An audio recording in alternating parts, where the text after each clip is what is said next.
They definitely take enemy. One enemy remaining.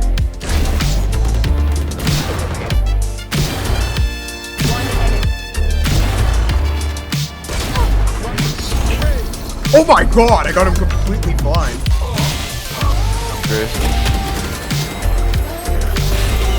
What? This is clean. Fun. Last player standing. One Where's competitive? enemy. Guy plays this game a little bit.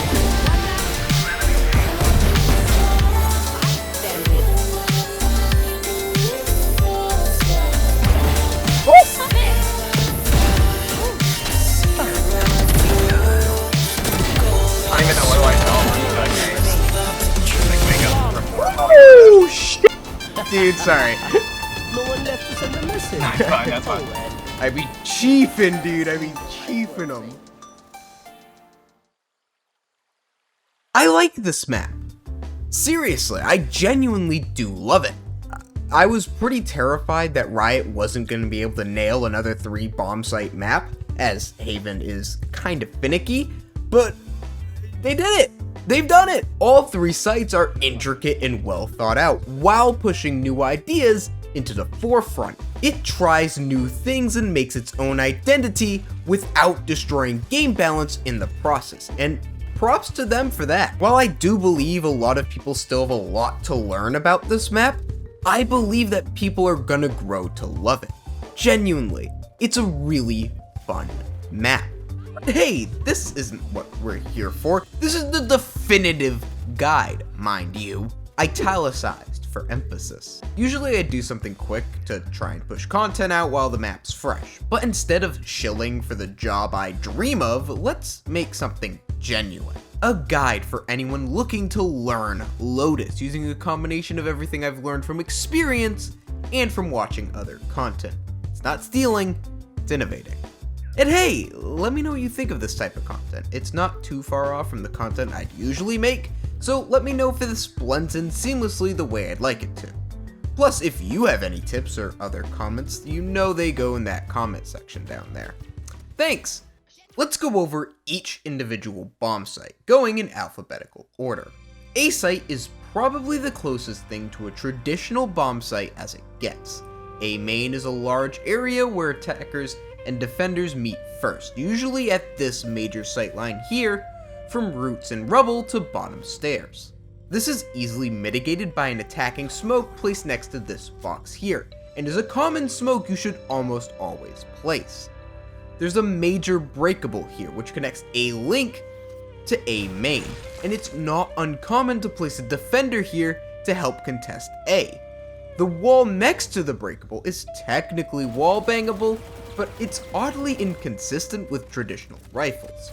Sheriffs, Odins, and Ops will penetrate though, so do keep note. Once attackers have taken control of A main, they have 4 options. 1. Smoke off stairs and push bottom site. The rawest method here, be sure to clear hut first, behind hut second, and then platform. Planting in the corner of this box is the safe plant spot, and while the box itself is bangable, the wall from hut is not, so you're safe from that front. Second way to push site is through tree, via the spinning door, this map's main gimmick. These doors are activated by a switch on the wall and climb up the ranks of the loudest things in the game. There's no subtlety in opening one of these, which means you're gonna need to use some utility to clear out tree. A simple flash usually deters anyone from holding the door close, but be careful of movement agents who can stand on top of the door. Other than this rat corner behind the tree, you also have to watch out for drop, a silent rotate from platform. Only movement agents can get back up though, so brimstones and ciphers and other similar agents are pretty screwed if they get caught down there. Raise nades especially turn this area into a blender. Third is to take control of stairs and cause trouble into defender's spawn. you should really only send 1 or 2 players this way, especially if you're pushing A from main, but this sightline causes huge problems for defenders trying to rotate in. On defense, I'd honestly recommend just smoking this off if you know you don't have control of stairs, as it's a huge relief on your rotates. Finally, the big brain option is to call your lurk players and split push B through Link, especially if you know the enemy team likes to rotate fast. Since this map has really long rotates, you can quickly take control of B site and force the fight in your favor. This kind of acts as the perfect segue to talk about B site. This site is tiny, with sharp corners and tight corridors. There's technically 5 entrances to this site.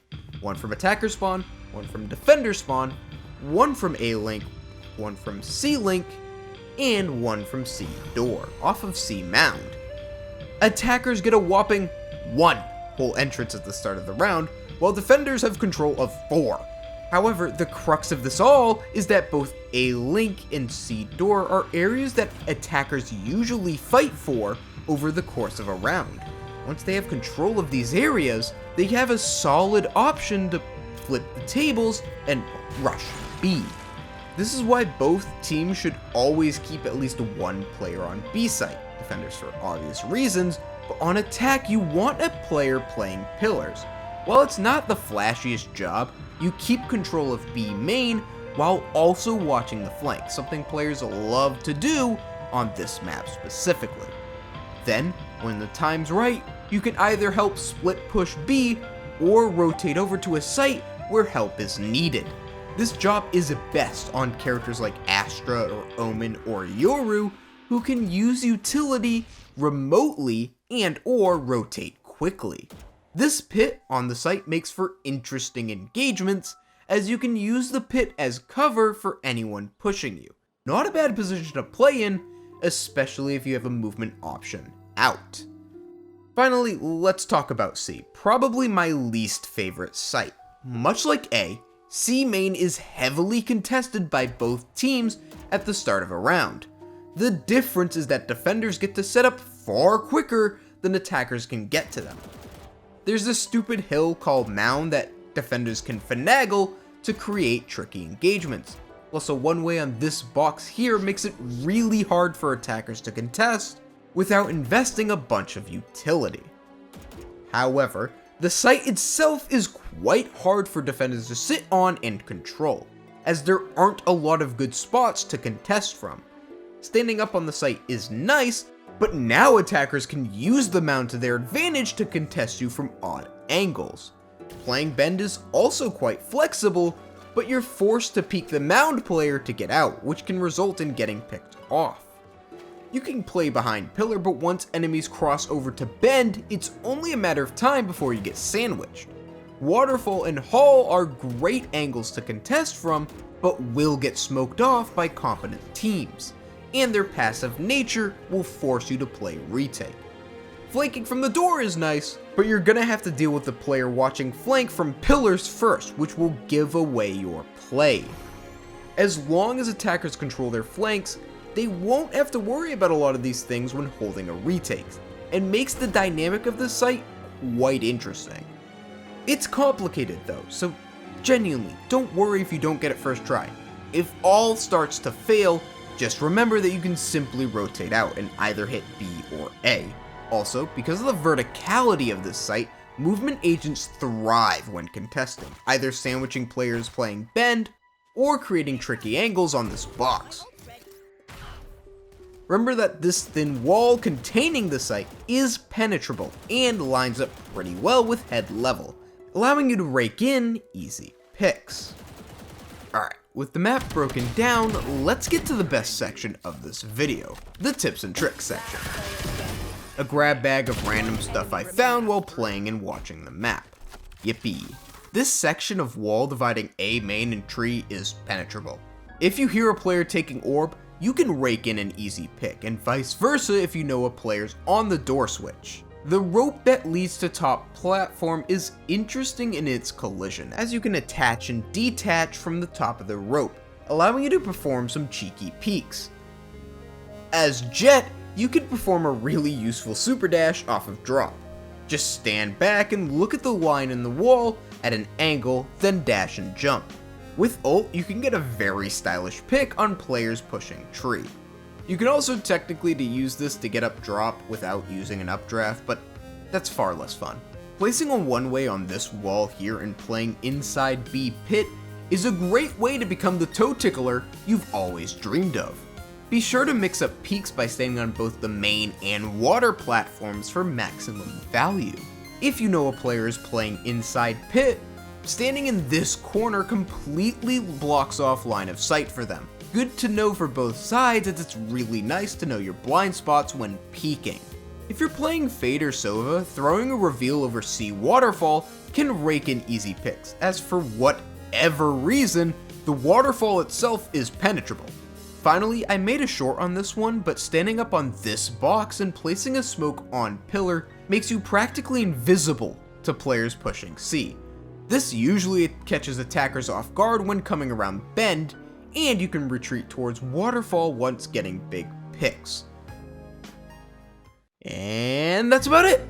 Dynamics and tricks down pat, you're now ready to dominate on Lotus. Best to buckle your pants now, as both it and Split are in the ranked map pool. I do hope you enjoyed this style of video, and if you did, be sure to leave a like. And if you'd like to see more content like this or on other stuff I like, and to contribute to my internet ego, subscribe. Once again, please leave your comments with all your Lotus knowledge. It's a community effort to solve these maps, and that's an effort I enjoy participating in. And since there's nothing else, I want to wish you a fantastic rest of your day, and I'll see you in the next one. Peace!